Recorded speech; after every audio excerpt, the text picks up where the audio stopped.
पूरे भारत में हिंदी सप्ताह के रूप में उसको मनाया जाता है 14 सितंबर से लेकर। उम्मीद की जाती है कि भारत सरकार की सभी संस्थाओं में उनसे संबंधित जो दूसरे एजेंसीज हैं, बैंक्स हैं, वहां पर हिंदी को कामकाज की भाषा बनाने की कोशिश की जाए। कोशिश इसलिए कि हम इस प्रतीकात्मक समारोह को वर्षों से मनाते आ रहे हैं, उसके बारे में हमें कितनी सफलता मिली है, ये सब तो जो विशेषज्ञ हैं और जो अधिकारीगण हैं उनके कहने की बात है। मैं आपके समक्ष इसलिए खड़ा हूं कि युवा हिंदी संस्थान एक शिक्षण संस्थान है और मैं तो चाहता कि प्रधान कौंसल जी हमारे साथ होते, शायद कहीं चले गए, लेकिन उप प्रधान कौंसल जी हैं यहाँ पे, वरुण जी। इसके अलावा अनेक विश्वविद्यालयों के हिंदी प्राध्यापक भी यहाँ पर हैं, राकेश जी हैं, आफ्ताब जी हैं और रजनी जी भी NYU में, सोनिया जी हैं और अनेक ऐसे लोग जिनको मैं शायद नहीं जानता हूँ। तो इन सब महानुभावों के प्रयासों से अमेरिका के कॉलेज में, विश्वविद्यालयों में हिंदी की शिक्षा दी जा रही है। स्वयं उपेंद्र जी इसके गवाह हैं कि हमने 2010 में केन विश्वविद्यालय में हिंदी उर्दू की पढ़ाई स्टॉक के माध्यम से शुरू कराई थी और उसके बाद एक लंबा सिलसिला हुआ।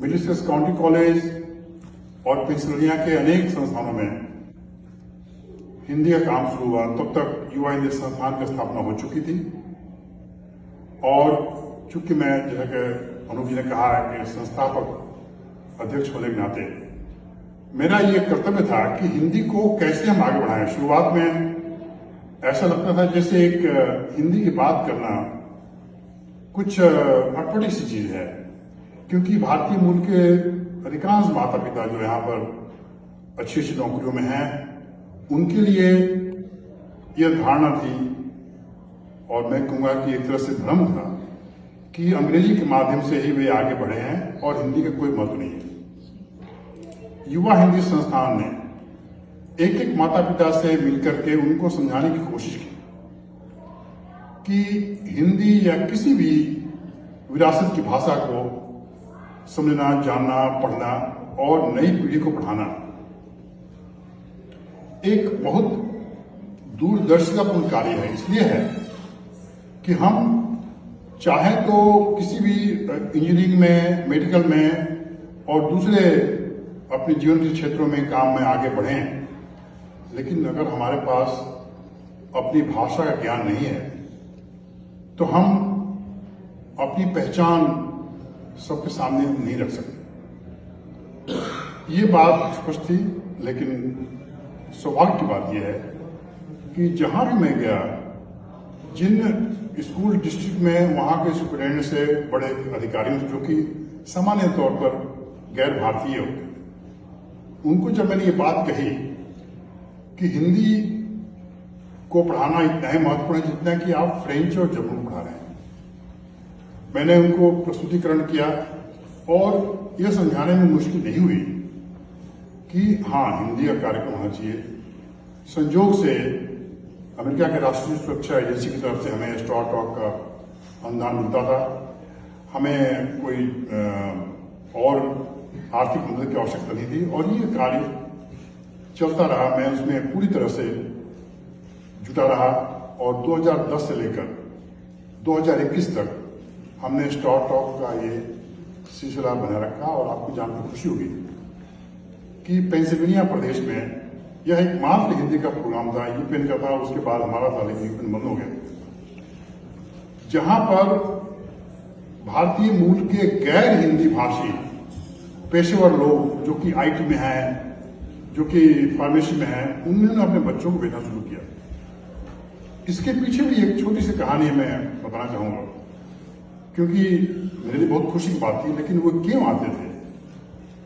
जब इसको मैंने दूसरे सूत्रों से पता लगाया तो उनका ये तर्क था कि जब हमारे बच्चे सिर्फ दक्षिण नहीं जाएंगे, आंध्र प्रदेश, तेलंगाना, तमिलनाडु नहीं जाएंगे, जब भारत जाएंगे तो पूरे भारत में जाएंगे। और उनको अगर हिंदी का ज्ञान नहीं होगा तो अपना काम कैसे चलाएंगे। यह एक ऐसा तर्क था और बहुत ही वाजिब था। मैंने उनसे कहा कि हमें इससे आगे बढ़ के सोचना है।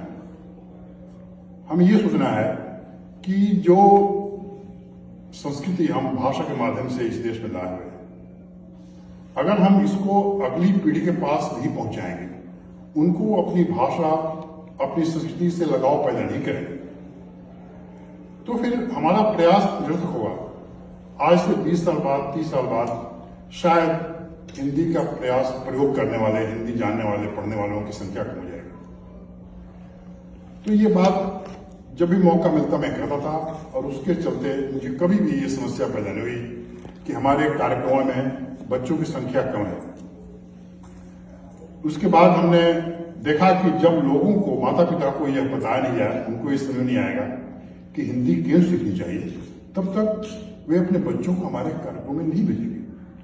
इसीलिए हिंदी संगम फाउंडेशन की स्थापना की, यही कौंसुल आवास में, और कौंसुल आवास की सक्रिय योगदान से, सक्रिय सहयोग से हम साल दर साल यह कार्यक्रम करते रहे। हमने ये नहीं सोचा कि हमारे साथ कितने लोग हैं, और आज मैं ये कहने की स्थिति में हूं कि जब स्टार्ट ऑफ बंद हो गया एक तरह से हिंदी के लिए और उर्दू के लिए, तो मैंने ढूंढा कि कहां से आर्थिक सहयोग मिल सकता है, कहां से हमें प्रोत्साहन प्राप्त हो सकता है।